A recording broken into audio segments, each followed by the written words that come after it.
You want to do Dawn to Dawn Stuff or just Arcane? happens. Yeah, let's talk about Arcane, because the reason that we're not recording, we were going to record yesterday. People probably wouldn't have been too happy about that because you wanted to record at 10 p.m. West Coast time, also known as 1 a.m. East Coast time. Usually when we start at 8 and people still get mad at us. But Arcane, so we watched the last 3 episodes, talking about Arcane's episodes 7 through 9. And did they nail it, Dan? Did they nail it?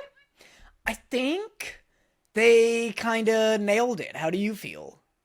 I feel as though they kind of nailed it. Listen, we were concerned. Me and Danny in our last episode were concerned about, Arcane is coming to a close here. And we weren't like, the season's been bad or anything. But after episode 6, we're like, I don't know if they have enough time to answer a lot of the lingering questions that we have.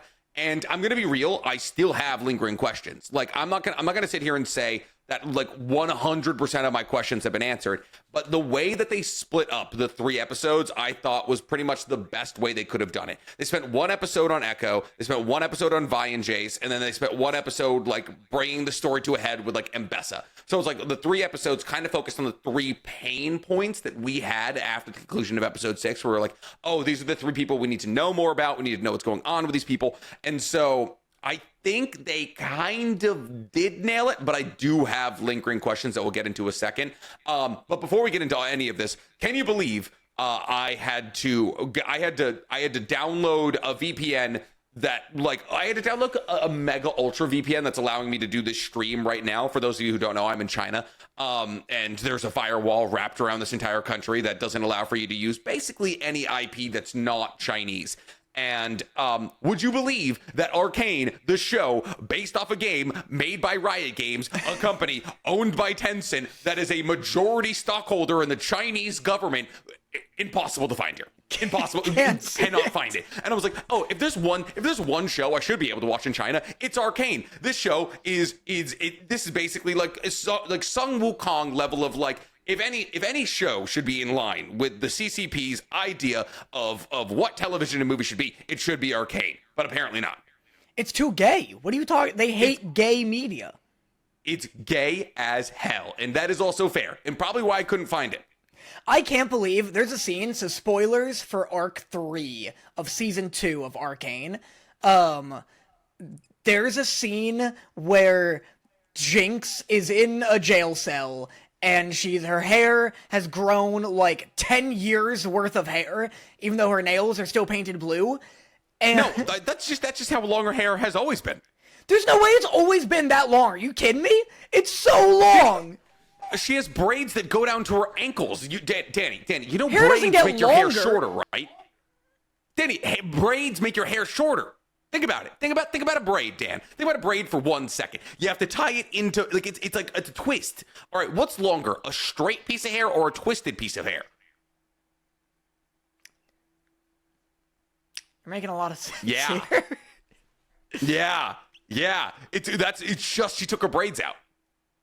How long do you think she was in that cell? How long do you think Vi was unconscious? I have to edit a video.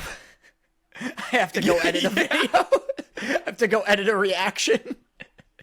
Oh no! Her nails are still blue. Like you wanted her to have like fucking witches, fucking 4-inch nails. Left 4 Dead, witch aesthetic. Yeah. Woof. Anyway, so she's in the cell.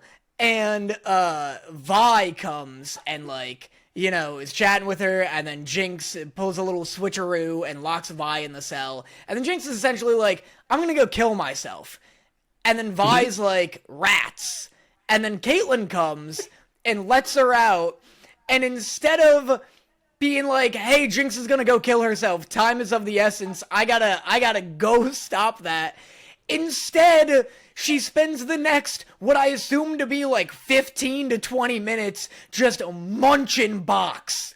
Dude, I wrote, my exact note was, I get it. We all want hot lesbian action between Vi and Caitlyn, right? But is right now, after the potential loss of your sister, the correct time? First off, as somebody who's dabbled in a couple of let's say 3 people experiences, when the two ladies get to going at it, it is a much longer entanglement than a man and a woman, because there doesn't have to be an end, Dan. There doesn't have to be an end. It can go for really as long as they want, and so 15 to 20 minutes. Honestly, that's probably a shorter estimation if we're being real. Yeah, that's a quick. That's just a quickie right there. That. It was crazy, and like it was to the point where I was like, one, they were just getting like real butt booty naked in this dirty, dark like cell that's used to like have people rot to death. And I was like, guys, we both have apartments. Like, let's just if we're feeling it, let's move somewhere else here. But wow, that was a lot. It's funny because they're like taking off their clothes, they're making out. It's a hot kiss, like it's passionate. And even when they were taking off their clothes, I was like, all right, whatever. They're going to, like, fool around a little and then be like, wait, Jinx, we got to go do blah, blah. And then Vi just, like, goes down on Caitlyn. And I'm like, what is that? I was waiting for them to get into, like, 11 Karma Sutra positions before Caitlyn was just like, hey, by the way, where'd Jinx go? And Vi's like... I was like, what'd you do with those keys I gave you? And it's like, Jinx. Jinx has a grenade. Vi's just like, I made a terrible mistake. It's like literally, it's like this is ironically the exact character path that Denji has gone on, where Denji is like dealing with a lot, like with loved ones, like in potentially dangerous situations, and he's like, oh, I gotta get laid so bad, I have to get laid right now, dude. Well, I felt a similar vibe. Like, in fairness, Jinx pulls the same type of deal later when they're having like their mini war arc, and Mbessa is like sieging Piltover, because all throughout this season, there's been a character who I've been calling Thick Jinx, who I can't believe is in so much of the show. She dresses as Jinx. She's like one of the like Jinxers, and she's black. And she just looks like... the girl with like the dreads comb over kind of thing. Yeah. I've been calling her Thick Jinx, and I did that at first when she first showed up, because I was like, like making jokes. And then she's in the show enough to die on screen. And if Jinx didn't spend, assumedly, hours spray painting an entire fucking blimp and all of Echo's boys' outfits, Thick Jinx wouldn't have had to die. That's so funny. I didn't even think about that. Like, she does. She pulls up in the most whimsical, like aeronautical, she shows up in a new outfit. She makes herself a new outfit. She cuts her hair. She cuts her fucking hair. She shows up like 9 hours later than she had to. It's like the second wave has already come. Like, everyone's already like run over the bridge and Piltover, and Jinx is like, oh yeah, I guess now we can pull up with our like life-saving technology. Yeah. The shield guy was on the giant, I can only call it like shipping container turret, and that dude, another like very similar situation to Thick Jinx, where they're like, oh, look at this like uniquely created kind of Vander-esque person, and I was like, oh, this guy kind of looks like Vander. I was like, maybe there's going to be like a connection there to, like, you know, like, because like Vander is Vi and Jinx is like dad, so like maybe they're going to be like close because of that. Nope, just a crossbow bolt to the neck and gone. Just dead because Jinx wasn't done with her arts and crafts project. Yeah, because Jinx was trying to get the perfect length on her Vi bang that she for some reason needed. I know. What'd you think of episode 7 when Echo makes the terrible decision of leaving better Piltover? Do you want to know my exact note? I said, it's a better universe and we can't get back. I'm giving up immediately. The way they're like, oh, Heimendinger, the smartest guy in the history of guys, was like, hex gates haven't been made here. You're like, oh, cool. So I just have to marry Powder and like invent with my still alive friends. Cool. Oh no. I know. I love how Heimerdinger shows up to this world, like the greatest mind in his universe shows up to this better world and is just like tuning his guitar, like, yeah, can't really do much about leaving here. Sorry, bud. Like, yeah. He's like, yep, hex gates haven't been made. I'm a bard now. And you're like, all right, man, sure, I guess. Dude, the Heimerdinger, the reveal that Heimerdinger was singing that song was the biggest twist in the entire series.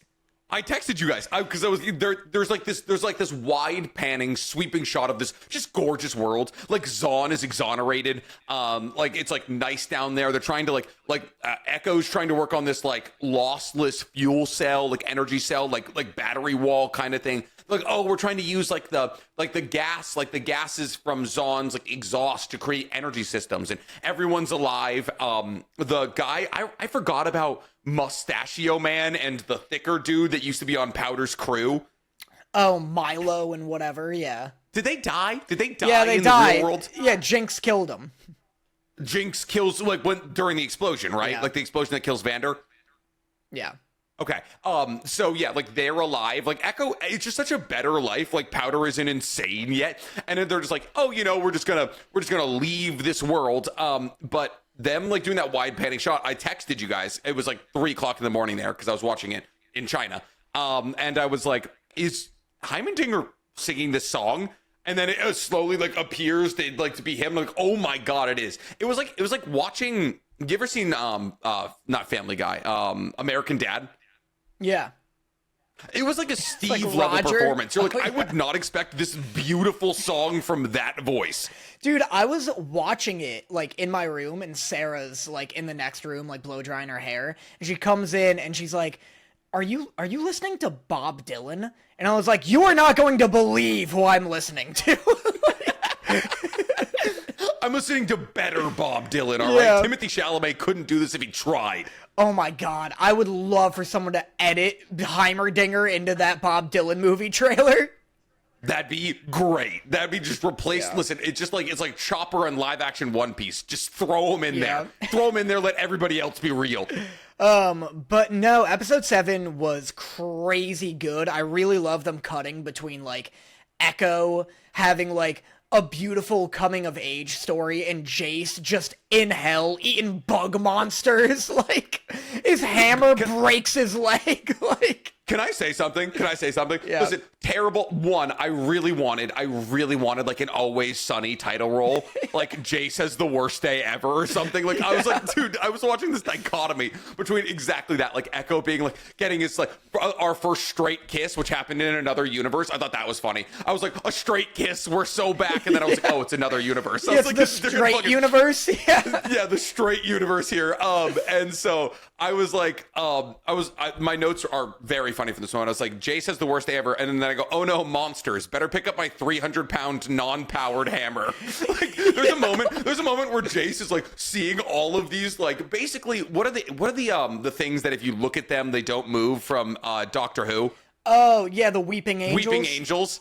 Yeah, there's like basically all these weeping angels, and he's like running away, and he's like, oh no, I better pick up my mega hammer here that's not currently powered by Hextech. And then very appropriately, it just falls on his leg and shatters it. Yeah, in my reaction, I guess spoiler, whenever that comes out, I was like, when he's fighting one of Victor's like automaton things, and he's like, this is where it ends, Victor, and he like lifts it up and like swings, and Victor's thing just like dodges it. I was like, maybe it's time somebody makes Jace a knife, because a toddler could have dodged that. Like, because it's by the end of like his whole thing, he breaks down the hammer and turns it into like a leg splint, basically. Yeah. And he's like walking around with a staff, and I was like, that's an appropriately sized weapon for you now, sir. Like, I think that's good. I also will say, obviously Jace has a terrible time, right? But at the same time, what a great place to fall. Why? What do you mean? Jace, next to a fresh body of water, scampering with fucking fox-sized bugs that he can eat and or turn into fire. True, its own little biome and ecosystem. Like, yeah, like say what you will, but Jace was provided for in that hole. Fucking, I love, dude, Jace's glow up, both like narratively and visibly.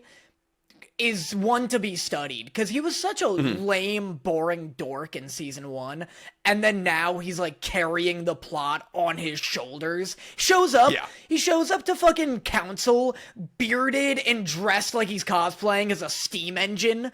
Like, what a fuck, he looks like a fortress. The shoulder, like, he looked like a Titan in, he looked like a Titan in, and Destiny. Yeah, he looked like Zavala from Destiny. He looked crazy. And I love how he's like, he like throws the thing on the table and he's like, these things are coming to kill us. Who will stand with me? And people are like, yeah, this blows. Let's get out of here. Like, yeah, people are just filing out 2 by 2. And what the craziest part about all of it is like, everyone's leaving, right? Everyone's like, oh, this isn't going to work. And then it just shows everyone buying in like 30 seconds later. He's like, I need you to keep like the enforcers like around for as long as possible. What happened to everybody? What happened to everybody who left? Did they die? Yeah, I don't know. Right? I have no idea. There was a lot of did they die energy going on in this show for me. Yeah. This kind of a tangent, but speaking of a did they die bit, there's like 2 frames where you see Heimerdinger's eyes explode out of his head, and I've never had like a worse, more visceral response in my entire life. It came out of nowhere. I was like, he was like, oh, 4 seconds is the limit. And I was like, is Heimerdinger still alive? Like, what are we doing? Dude, you ever watch like a scary YouTube video way too young and you have this feeling where you're like, that's enough YouTube for the rest of my life. I'm not supposed to be on this app. That's how I felt. My life in an irreversible trajectory. I'm good. It was like the first time I watched Don't Hug Me, I'm Scared, or the first time I saw a video of a man actually die. Like, I was like... What is Don't Hug Me, I'm Scared? I know this is an audio medium, but I hope my silence speaks volumes to our audio-only listeners. I think they'll appreciate Don't Hug Me, I'm... What is this? Wow. Wow. Don't look anything up, just watch it when we're done. Oh God. Stop it! Oh God. I just saw a Muppet melting. Yeah, stop it. You Why gotta would I watch watch that, Danny? Because it's spooky. I think I'm still too young to watch that. It's one of those things where it's like when you're a kid and you see something like really scary and it just sends a shiver down you and you're like, I'm gonna go to bed now. You know what I would always do if I ever watched something too scary? I would just like put on an episode of like a comedy show afterwards and be like, I need to cleanse the palate. I need to watch an episode of The Office. It was one of those moments where I wanted to like go into my parents' bedroom and be like, hey, Dad, do you want me to sleep in here? Like, I don't have to sleep with you, but like, like, do you need me? Are you scared about something? If you're scared, I can protect you. It's okay. That's so funny. I loved the Echo episode. Like, the whole season, I was like, man, Echo's not in this.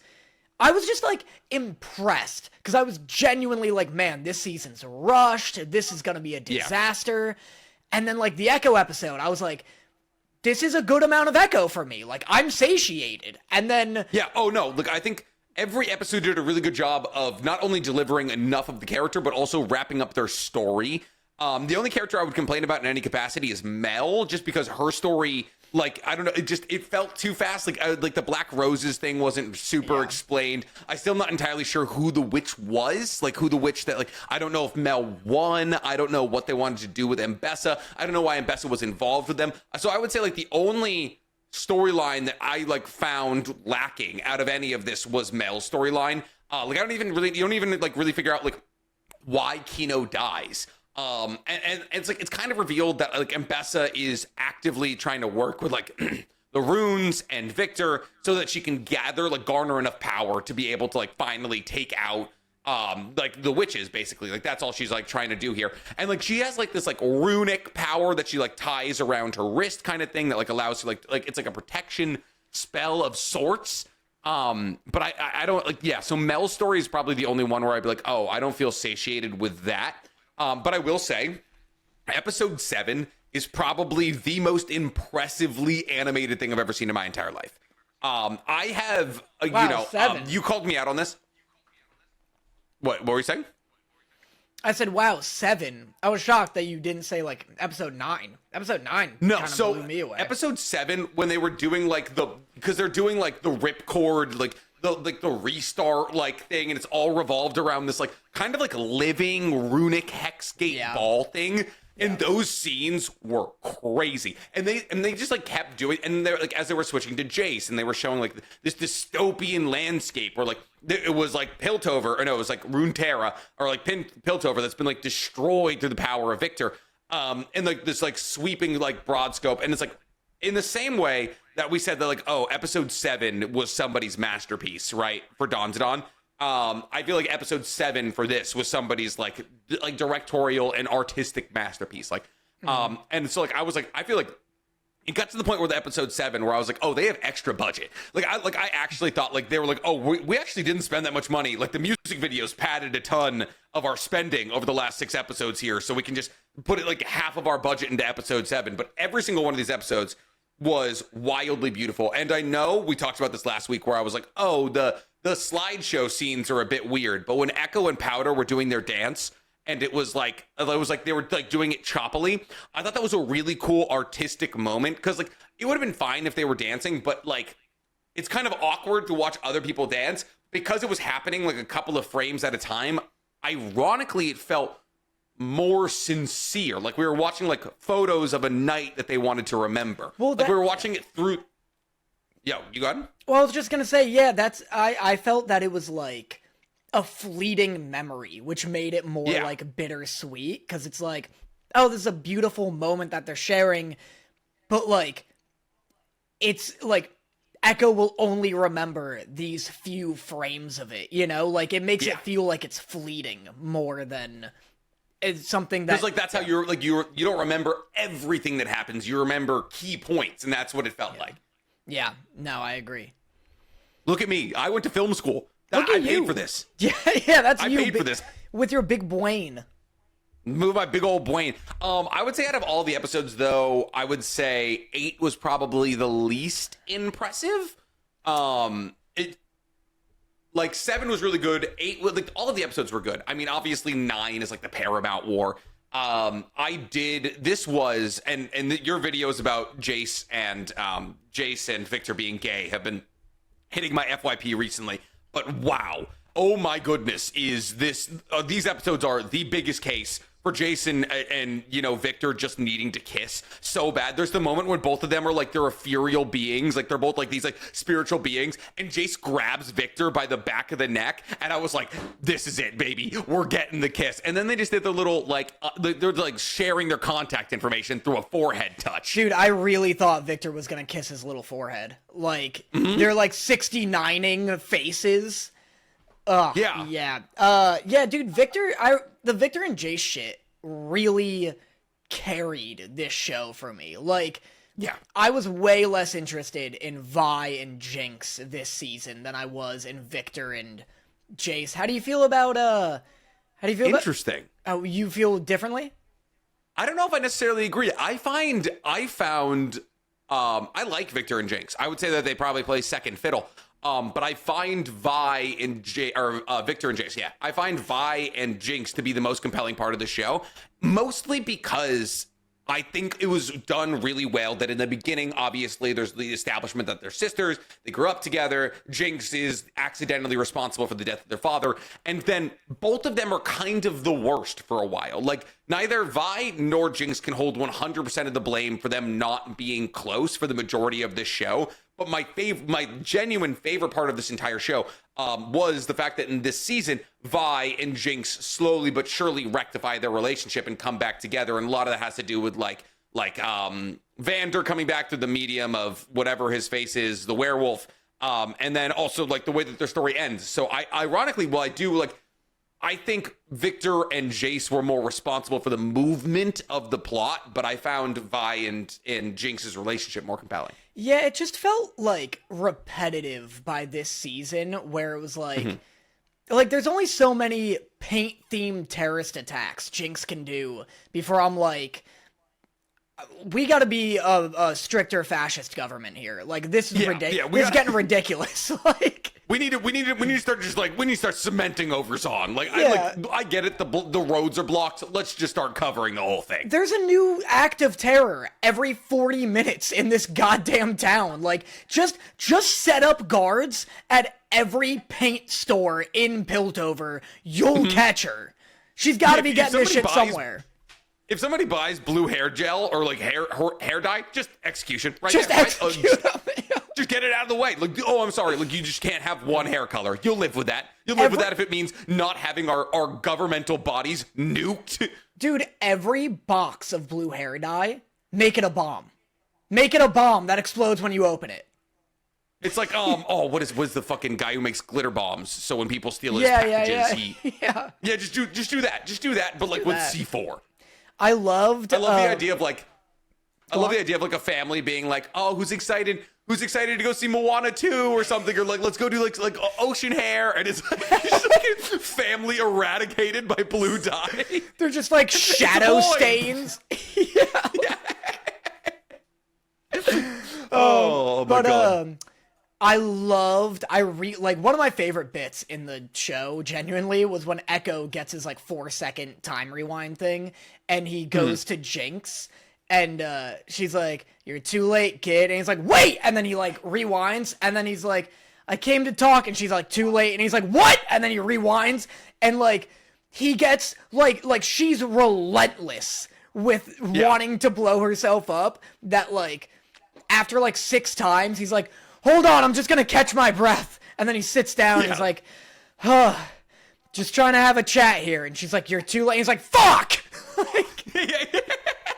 It's like, she gives up on the grenade and is like, I'm just gonna jump. I got multiple ways to do this. Yeah, it's like he's playing super hot on the hardest difficulty. Yeah. It's also crazy that, one, his reaction time was able to stop a grenade exploding. And 2, what is it hurting him? I can't tell if rewinding hurts him or something. Something seems to falling off him when he's when he's rewinding it, and I don't know what it is. It could have been his I think it was his paint, maybe. I thought, I don't know. I don't remember. I thought it was he got cut just before, and so it's the blood dripping every time. Gotcha. But I could be wrong. But I also have a question about. Yeah, go on. I have a question about Echo's better Piltover world. So Echo's better Piltover world, at the end when he leaves, right? It's revealed that Powder had all of the root, all of the hex tech, marbles. What does that mean? Does that mean that she's gonna make hex tech? I think it's gonna be that we're gonna get a spin-off of that world, probably. Think so? They've confirmed that they're doing 3 spin-offs, which is great. Yeah. And what I expected. My only concern is that they're all gonna look like Castlevania, because that's a way cheaper art style, and why every Netflix show looks like Castlevania. So apparently, what I heard is that they were gonna take they had money allocated for 3 seasons, but apparently they're gonna take the budget of those 3 seasons and either spend it on 1 season each, or I don't know. From what I heard, money is gonna be spent. I think I don't know. I think it is a solid possibility, unfortunately, that corporate greed gets to Netflix and they're like, oh, everyone's gonna Arcane's so popular. What if we made it less expensively? And then they could be oh, it's a different universe, so they can use a different art style. Unfortunately, that's a way that they could play it off. But I have faith. I have faith that it's gonna keep looking good. I want to have faith. I feel like there's a very real possibility that the next show looks like Blue Lock. They'll be oh, this is too big to fail. It's our highest watched show. But my thing is, League of Legends fans are so mad. They're so mad already. Yeah, they're so mad by default. You're right. Yeah, and so I don't know. One, but then again,